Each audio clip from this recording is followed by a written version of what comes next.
One of the women who was a part of the Blue Origin vanity flight, if you remember, she recently made a post on her Instagram saying, the backlash that their jaunt received put her into a crippling depression. She couldn't get out of bed because the misogyny was too much to bear. So here's what she said. So this is the woman who made the post. She's the Asian woman, and she'll make sure you don't forget it. This is her, by the way. So this is her actual post. It's not too long, but I'll go ahead and read it for you. So she says, when Gail called to check in on me in the aftermath of the space flight, I told her my depression might last for years. Another dream turned into a nightmare. Everything I had worked for as a scientist, my women's health research, the years I had trained for this moment, the experiments I operated in space, the history that was being made as the first Vietnamese woman astronaut on the 50th anniversary of the U.S.-Vietnam War, as the child of boat refugees, the promise I kept to my survivor self that dreams are worth fighting for, especially when we've deferred them to fight for rights, were buried under an avalanche of, you guessed it, misogyny. The volume of coverage was unprecedented, okay. It amounted to billions of hostile impressions. An onslaught no human brain has evolved to endure. I felt like collateral damage. My moment of justice mutilated. Her moment of justice, what could that be about? I did not leave Texas for a week, unable to get out of bed. A month later, when a senior staff at Blue called me, I had to hang up on him because I could not speak through my tears. Publicly, it was important for me to remain strong, especially for the sponsors of my seat who made my research and dream come true. And I continue to be deeply grateful and count all the ways in which the flight has transformed for good, rather. The breast cancer research I flew was uplifted by the media bringing attention to women's health. The flight opened doors to speak to world leaders and advance my fight for rape survivors' rights in an unprecedented way. For the 30th anniversary of reconciliation between the U.S. and Vietnam, the lotus seeds I flew were exchanged as a symbol of peace. My goal of science as a tool for diplomacy was achieved. Oh my goodness, there has been overwhelming good that has come out of this. It's been 8 months since then, and I'm glad that the fog of grief has started to lift. Vietnam saved me. My friends who continually checked in on me saved me. The love of my community saved me. Millions of you who took the time to learn about my why, uplift my research, my activism, and my story so it wouldn't be overshadowed. And then she brings this up. When Neil Armstrong stepped on the moon, bombs rained down on Vietnam. This year, when my boat refugee family looked at the sky, instead of bombs, they saw the first Vietnamese woman in space. We came on boats, and now we're on spaceships. Wow. What's this here? Is this even needed to be read? For once, no, not really. What I've learned is that we never fully leave behind our past selves. All parts of us are valuable. It's okay to remember and recognize the pain we've been through rather than erase it. Even through the tsunami of harassment, I was able to tell my survivor self I kept my promise. I was able to tell her that millions of strangers have kindness and discernment. Thank you for protecting her. It has been the biggest grace to feel that support. To every friend that has held my heart in your love, every person who has shared with me what the power of representation means, every survivor that has shared with me a renewed sense of knowing that their dreams still can come true despite violence, every human who took the time to share my story above the noise. When the grief returns, I begin at your kindness.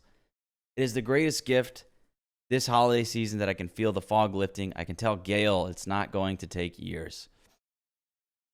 Acting like the way these women behaved and packaged this trip isn't the reason they received criticism. Well, it's typical. It really is. Anybody orchestrating or taking part of a cringe girl power event should absolutely expect negative reactions to it. And, positive too. Many people eat that slop up. Most of her Instagram is women eating it up. Her survivor story, her accomplishments, thanks to diversity initiatives. her immigrant backstory, her feminist storytelling captions. They love it, clearly. But, because she's a woman and she's receiving, some negative criticism in her eyes, well, she can call it misogyny and say, no, it's not the way I behaved. It is because of my gender. That's why all of these criticisms are being levied at me.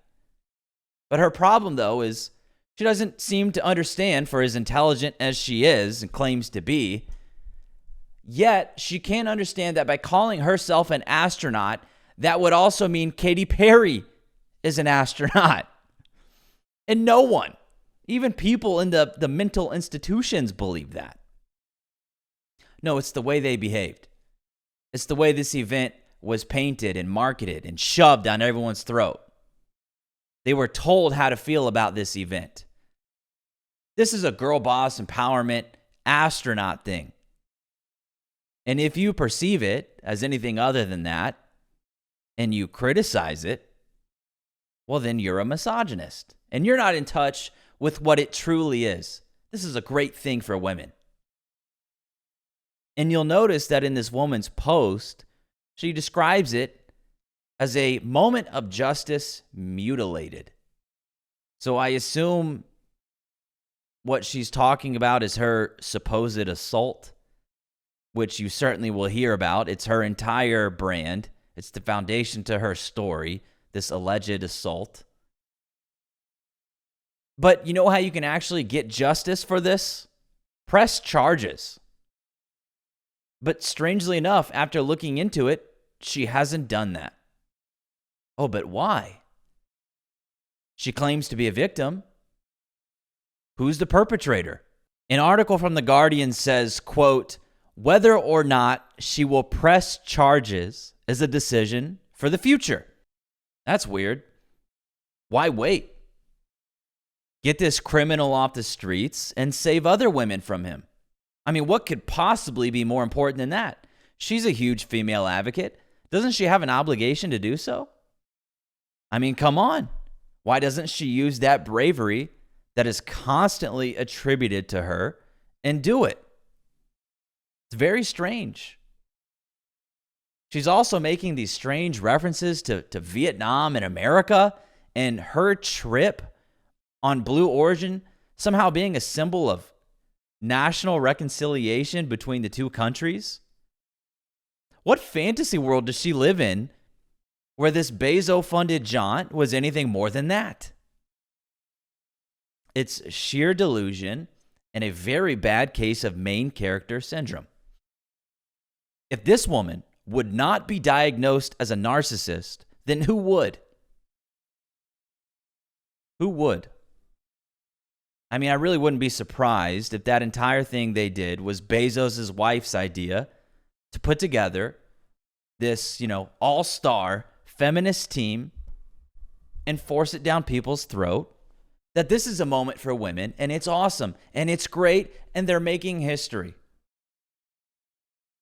I mean, what a massive joke, and all of them who were a part of it are also a joke.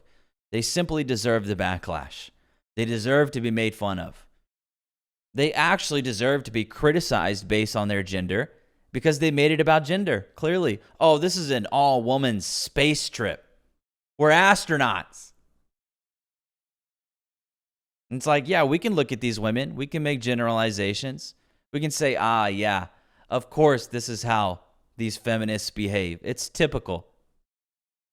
Stereotypes exist for a reason. This woman here gloating, she's the first female Vietnamese astronaut.